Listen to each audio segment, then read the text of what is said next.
నమస్తే, welcome to prime nine desk analysis. నేను మీ Brahmanaidu. TDP Janasena కూటమికి సంబంధించి కొన్ని ప్రాంతాల్లో సామాజిక సమీకరణాలు పాటించట్లేదనేటువంటి చర్చ అయితే మొదలైంది.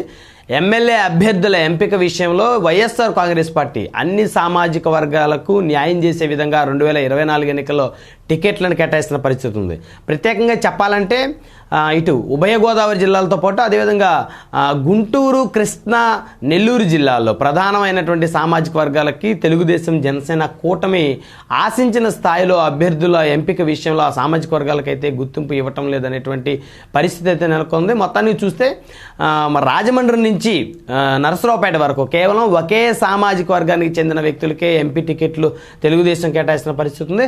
అదేవిధంగా ఇటు గుంటూరు, నరసరావుపేట ఈ పరిసర ప్రాంతాలు కనుక చూసుకుంటే ఉమ్మడి గుంటూరు జిల్లాలో దాదాపు 17 అసెంబ్లీ స్థానాలు ఉన్నాయి. అందులో 13 రిజర్వ్డ్ అయితే 14 అసెంబ్లీ స్థానాల్లో దాదాపు సగానికి పైగా ఒకే సామాజిక వర్గం పోటీ చేస్తున్న పరిస్థితి ఉంది.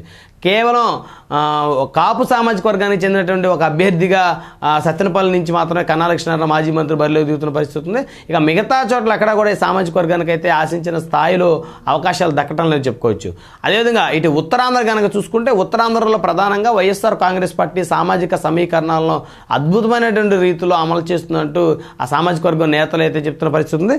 ప్రధానంగా కనుక చూస్తే ఉత్తరాంధ్రకు సంబంధించినట్టు కొన్ని అసెంబ్లీ నియోజకవర్గాలు చూస్తే పాతపట్నం, గజపతి నగరం, నెల్లిమర్ల, చీపురుపల్లి, ఎచ్చెర్ల, ఎస్కోట, చోడవరం, మాడుగుల ఈ ప్రధానమైనటువంటి అసెంబ్లీ స్థానాలన్నీ కూడా బీసీలకు అంటే తూర్పు కాపు సామాజిక వర్గానికి చెందినటువంటి నేతలకు అధికార వైఎస్ఆర్ కాంగ్రెస్ పార్టీ కేటాయించింది. అదేవిధంగా కేవలం తెలుగుదేశం జనసేన కూటమి ఇప్పటి వరకు ఒక్క గజపతి నగరం నియోజకవర్గం మాత్రమే తెలుగుదేశం జనసేన కూటమి తూర్పు కాపు సామాజిక వర్గానికి ఇక్కడ కేటాయించిన పరిస్థితి ఉంది.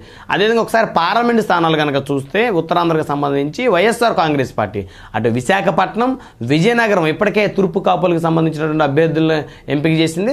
అదేవిధంగా అనకాపల్లి పార్లమెంట్ సైతం కూడా వైఎస్ఆర్ కాంగ్రెస్ పార్టీ తూర్పు కాపుల అభ్యర్థిని ఎంపిక చేసే పనిలో అయితే పడింది.